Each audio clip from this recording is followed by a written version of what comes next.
बिस्मिल्लाहिर्रहमानिर्रहीम। अस्सलाम वालेकुम जी। तो आज मैं आपके लिए एनर्जी बूस्टर रेसिपी लेकर हाज़िर हुई हूँ, जो कि आपके जिस्म के अंदर कमज़ोरी है, घुटनों का दर्द है, कमर का दर्द है या जिस्म थका थका रहता है, दिन भर आपको कमज़ोरी महसूस होती है, उसके लिए आज हमने बहुत ही फ़ायदेमंद ये रेमेडी बनाई है। आप ज़रूर इसको बनाकर ट्राई कीजिएगा। हमारी फैमिली में तो सभी इसको शौक़ से खाते हैं। इसके बहुत ज़्यादा फ़ायदे हैं, कोई भी इसका नुकसान नहीं है और ना ही इसकी तसीर आपको ठंडी महसूस होगी, ना गर्म, नॉर्मल रहेगी। यानी जिस तरीके से हम इसको बनाकर तैयार करेंगे। चलो फिर रेसिपी को बनाना शुरू करते हैं। जिसके लिए मैंने लिए हैं छुहारे यानी कि ड्राई डेट्स। ये मेरे पास वज़न में तकरीबन 1 किलो है, तकरीबन नहीं कंफर्म है कि मैंने 1 किलो लिए हैं। ये 1000 ग्राम है। इनको अच्छी तरह से आपने वॉश कर लेना है, चुन लेना है पहले। तो किसी बर्तन के अंदर डाल के पानी डालना है आपने, अच्छी तरह से इनको भिगो लेना है। 3-4 पानी से इसको मसल के इस तरह हाथ से अच्छी तरह धो लेना, ताकि इसके ऊपर धूल मिट्टी वगैरह जो भी रेत वगैरह लगी हुई होती है ना, वो उतर जाए। ताकि जब हम रेसिपी बनाएं ना, इस तरह से आपकी ये ड्राई डेट्स हैं जो साफ़ सुथरी होनी चाहिए। 4 से 5 पानी में मैंने अच्छी तरह से धो लिया। इसके बाद में लिया है मैंने ये नारियल, 5 कूटे हैं ये, यानी कि इस तरह के। इनको भी पानी में डालेंगे, हम अच्छी तरह से वॉश करेंगे। वॉश इनको अच्छी तरह से हर चीज़ को आपने कर लेना है, ताकि इनके ऊपर जो भी मिट्टी गर्दो गुबार वगैरह है वो अच्छी तरह से उतर जाए। हाथों से इस तरह से मसल के आपने धो लेना, साफ़ सुथरा कर लेना इनको। मैंने पानी को नीम गर्म कर लिया था और उसके अंदर इसको भिगो दिया था। ये नरम हो चुके हैं और माशाल्लाह साफ़ भी बहुत ही प्यारे हो चुके हैं, दोनों साइडों से बहुत ज़्यादा नीट हो चुके हैं। और इधर जो ड्राई डेट्स थी, इसको मैंने चूल्हे पे रख लिए, फ्लेम को आहिस्ता सा ऑन कर दिया था और ड्राई डेट्स भी नरम हो चुकी हैं। इधर नारियल भी माशाल्लाह काफ़ी ज़्यादा फूल चुका है, आपको नज़र आ रहा होगा माशाल्लाह फूला हुआ है और नरम हो चुका है। और ड्राई डेट्स हैं, ये भी बहुत ज़्यादा नरम हो चुकी हैं। इस तरह से हाथ से मैं आपको खोल के ये दिखा रही हूँ कि इसके अंदर जो गुठली है इसको रिमूव कर देंगे और अच्छी तरह से चेक कर लेंगे, ताकि जो भी कोई सुसरी सुंडी वगैरह हो इनको निकाल लेंगे अगर कोई हुई, वरना तो साफ़ है और फ्रेश है। गुठलियाँ निकाल देंगे और इनको हम कट कर लेंगे। ये वैसे भी बहुत ज़्यादा नरम हो चुके हैं, आप इनको वैसे भी ब्लेंड कर सकती हैं। इस तरह से मैंने तमाम ड्राई डेट्स की गुठलियाँ निकाल ली हैं, यानी कि छुहारे थे जो उनकी, और उनको कट कर लिया। एक खुले बर्तन में डाल दिया। इधर लिए है मैंने दूध है ये 2.5 लीटर, इसको मैंने बॉईल कर लिया एक बार अच्छी तरह से और छुहारों के अंदर शामिल कर दिए है। फ्लेम को मैंने ऑन कर लिया था। खुले बर्तन के अंदर हमने इनको डाल लिया छुहारों और दूध को। दूध यहाँ पे आपको खुला चाहिए होगा।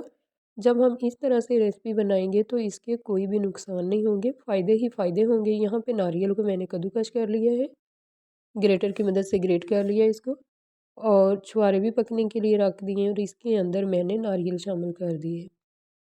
अगर आप एक ही बार में अच्छा और खुला दूध लेके यानी कि ज़्यादा उसमें पकाएंगे तो बहुत ही मज़े की आपकी ये रेसिपी बन के तैयार होगी। बहुत ज़्यादा ताकतवर होगी। जिनको दिमाग की कमज़ोरी है या घुटनों की, कमर की थकन महसूस रहती है दिन भर, जो मेरी बहनें या भाई थके थके रहते हैं, उनके लिए ये रेसिपी बहुत ही फ़ायदेमंद है। पढ़ने वाले बच्चों के लिए, उनके दिमाग को तरोताज़ा रखने के लिए, नज़र की कमज़ोरी को दूर करने के लिए बहुत ही फ़ायदेमंद रेसिपी है। दूध यहाँ पे कम था, 2.5 लीटर था और मैंने इसके अंदर 1 से 1.5 लीटर और दूध शामिल कर दिया। माशाल्लाह दूध के अंदर बनाएंगे तो इसकी तसीर नॉर्मल ही रहेगी। बहुत ज़्यादा इसकी जो कह देते हैं ड्राई फ्रूट्स वगैरह की वजह से, ड्राई डेट्स या नारियल की वजह से तसीर गर्म होती है, वो नहीं होगी। यहाँ पे कुजा मिश्री नहीं है मैंने हस्बे ज़रूरत मीठा करने के लिए, तो आपने कुजा मिश्री ही इस्तेमाल करनी है। चीनी का इस्तेमाल आपने नहीं करना। शुगर वाले लोगों के लिए भी ये कुजा मिश्री तो चलो ठीक है, शुगर जो होगी वो आपको नुकसान देगी, या फिर आप गुड़ का इस्तेमाल कर सकती हैं। यहाँ पे आपको मैं बताती हूँ, दूध पकना शुरू हो चुका है। जब दूध पकना शुरू हो जाता है ना, तो इसके अंदर फुटकी सी बनना शुरू हो जाती है। ड्राई डेट्स की वजह से शायद ये दूध ऐसे लगता है जैसे फुटकी सी बन रही है इसके अंदर, और पानी सेपरेट होना शुरू हो जाता है। दूध और पानी सेपरेट हो जाता है। यहाँ पे आपने परेशान नहीं होना कि शायद दूध ख़राब हो चुका है। इसी वजह से मैंने पहले दूध को अच्छी तरह से बॉयल किया आपको दिखाने के लिए। अब यहाँ पे लिए हैं मैंने बादाम। ये आप अपनी ज़रूरत के हिसाब से जितना आप अफोर्ड कर सकें वो डाल सकती हैं। अगर वज़न में देखे जाएँ तो ये 1 पाव बादाम है और इसके बाद लिए हैं मैंने चारों मग्ज़। ये आपने चारों मग्ज़ ही लेने होंगे। इनको अच्छी तरह से आपने खुले बर्तन में डाल के साफ़ कर लेना है, चुन लेना है। इनके अंदर जो भी कोई कचरा वगैरह होगा आपने निकाल देना है। चेक कर लेते हैं इधर हमारा जो रखा हुआ है चूल्हे के ऊपर मटीरियल पक रहा है माशाल्लाह। दूध भी काफ़ी हद तक यहाँ पे खुश्क हो चुका है। अब हम इसको हिलाते जाएंगे इस तरह से चम्मच से जब तक अच्छी तरह से दूध खुश्क नहीं हो जाता। थोड़ा सा अंदर भी होगा तो कोई मसला नहीं, क्योंकि हमने इसको ब्लेंड करना है। इस तरह से दूध फटाफटा सा आपको नज़र आएगा, जो कि अच्छी तरह पकने के बाद ठंडा किया मैंने इसको और हैंड ब्लेंडर ले लिया, उसके साथ में इसको ब्लेंड कर लूँगी। अगर आपके पास इस तरह से कोई हैंड ब्लेंडर है तो उससे आप इसको ब्लेंड कर लेना। अगर आपके पास नहीं है तो जो सिंपल जूसर जग होता है आपके पास, उसमें डाल के भी आप इसको ब्लेंड कर सकती हैं। हस्बे ज़रूरत यहाँ थोड़ा थोड़ा करके दूध शामिल करते जाएंगे और ब्लेंड करते जाएंगे, क्योंकि ब्लेंड इसके अंदर अगर दूध ज़्यादा होगा थोड़ा सा तो आसानी से ब्लेंड हो जाएगा। अगर कम हुआ तो ज़रा ज़्यादा ज़ोर लगेगा इसका ब्लेंडर का और ये हीट भी पकड़ जाता है। इस वजह से थोड़ा सा दूध डाल के लिक्विड ही रखेंगे हम इसको। माशाल्लाह स्मूथ सा हमारा ये मिक्सर बन के तैयार हो चुका है माशाल्लाह। जो हमने ये रेमेडी बनाई है, ना बहुत ज़्यादा मैंने इसको ब्लेंड किया है और ना ही मोटा सा रखा है। एक लिया है यहाँ पे खुला बर्तन, देज की कुछ भी आपने ले लेनी, कढ़ाई पतीला, जिसके अंदर आपने इसको दोबारा से फ्राई करना है। देसी घी लिया है यहाँ पे मैंने थोड़ा सा और फ्लेम को ऑन कर लिया। घी को हम कर लेंगे मेल्ट। बहुत ज़्यादा आंच को आपने यहाँ पे तेज़ नहीं रखना, क्योंकि देसी घी है ये जल्द ही जलना शुरू हो जाता है। इसके अंदर अब हमने जो बना के रखा हुआ है रेमडी को ब्लेंड करने के बाद इसको सारी को शामिल कर लिए। इस तरह से आपने शामिल कर लेना है और हल्की आंच पे इसकी बुनाई करते जाना है। जितनी अच्छी यहाँ पे आप बुनाई करेंगे उतनी ही ज़्यादा देर इसको आप महफूज कर सकेंगे। 1 से 2 माह के लिए आप इसको इस्तेमाल कर सकते हैं। बहुत ही फ़ायदेमंद रेमडी है ये।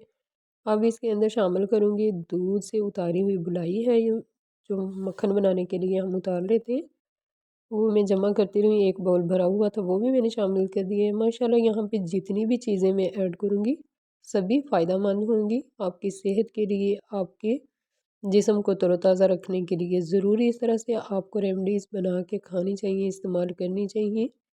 आपके जिस्म को तरोताज़ा रखती हैं और कमज़ोरी थकन वगैरह जो होती है वो अंदर से टूट फूट का शिकार बहने वो दूर हो जाती है। यहाँ पे मैंने बादाम शामिल किए हैं, जो मैंने 1 पाव लिए थे उनको कूट लिया था सिलबट्टे पे और वो शामिल कर दिए। इसके बाद मैं अब शामिल करूँगी इनको अच्छी तरह से मिक्स करने के बाद। यहाँ पे एक तो मिक्सिंग अच्छे से हो जाएगी और दूसरा ये ड्राई जल्द हो जाएंगे। ये चीज़ें शामिल करने के बाद अब मैंने यहाँ पे शामिल किए हैं जो चारों मग्ज़ थे, उनको भी मैंने दरदरा सा कूट लिया है। साबुत मैंने शामिल नहीं किए, क्योंकि बच्चे शौक़ से साबुत चीज़ें जो होती हैं उनको नहीं खाते। जब हम कूट के डालते हैं बड़े बच्चे बूढ़े जवान सभी इसको शौक़ से खा लें। साथ साथ हम मीडियम आंच पे इसकी अच्छी से बुनाई करते जाएंगे। जितनी अच्छी यहाँ पे बुनाई होगी उतना ही ज़्यादा हमारा ये मटीरियल जो बन के तैयार होगा। अब यहाँ पे हम शामिल करेंगे इसके अंदर खोया। आपको यहाँ से अंदाज़ा हो गया होगा कि दूध भी हमने काफ़ी ज़्यादा शामिल किया और यहाँ पे अब खोया शामिल करेंगे। इस वजह से इसकी तासीर जो है वो बहुत ज़्यादा गर्म नहीं होगी और ना ही नुकसानदेह होगी। आप इसको बना के 12 महीने इस्तेमाल कर सकते हैं, जब आपका दिल चाहे। गर्मी हो, सर्दी हो, रमज़ान हो। रमज़ान में जिन बहनों को कमज़ोरी थकन वगैरह होती है उनके लिए भी ये बेस्ट है। आप इसको 2 चम्मच सहरी में दूध के साथ ले सकती हैं। तो मैंने तो ये रमज़ान के लिए स्पेशल बनाया अपने घर वालों के लिए, सभी हम इसको खाएंगे रमज़ान में माशाल्लाह। तो बहुत ही बेस्ट सी रेमडी हमारी ये बन के तैयार होगी। अच्छी तरह से यहाँ पे हम इसकी बुनाई करेंगे। तमाम चीज़ें इसके अंदर ताकतवर हैं, यानी कि दिमाग को कमज़ोरी वगैरह अगर किसी को हो या जिस्म को हो तो उसको दूर करने के लिए ही। माशाल्लाह काफ़ी बड़ा बर्तन है और आपको वैसे भी समझ आ रही होगी कि काफ़ी ज़्यादा तादाद में नज़र आ रही होगी रेमडी आपको ये। माशाल्लाह सभी हम शौक़ से खाएंगे घर वाले इसको और खाते भी हैं। हम हर साल इसको बनाते हैं। आप भी ज़रूर बनाकर ट्राई कीजिएगा। इंशाल्लाह बहुत ज़्यादा फ़ायदे मिलेंगे आपको। हरन की तरह आपका जिस्म ताकतवर और मजबूत होगा। आप भागते दौड़ते हुए हरन की तरह नज़र आएंगे, चाहे मेरी बहनें हैं या भाई हैं। सभी के लिए बेस्ट रेमेडी है, ज़रूर बनाया करें। इस तरह से ड्राई फ्रूट्स का इस्तेमाल किया करें अपने घर में। जो थकावट वगैरह होती है, आपके जिस्म में कमज़ोरियाँ होती हैं, वो सभी दूर हो जाती हैं इस तरह खाने पीने से। तो माशाल्लाह रेमेडी हमारी यहाँ पे बन के तैयार हो चुकी है। अभी मैं आपको डिश आउट करके दिखाती हूँ। बहुत ही मज़े की है, आपको टेस्ट नहीं करवा सकती है तो वरना मैं आपको टेस्ट भी करवाती कि बहुत ही मज़े की बनी थी और बहुत ही फ़ायदेमंद होती है। आपको यहाँ पे पता चल रहा होगा, काफ़ी ज़्यादा तादाद में मैंने इसको बनाया है। बाउल में निकाल लिया। यहाँ पे आप अपनी मर्ज़ी के ड्राई फ्रूट डाल के इसको डेकोरेट कर सकती हैं। मेरे पास जो बचे हुए थोड़े से मग्स और बादाम थे वो मैंने डाल दिए। आप यहाँ पिस्ते का इस्तेमाल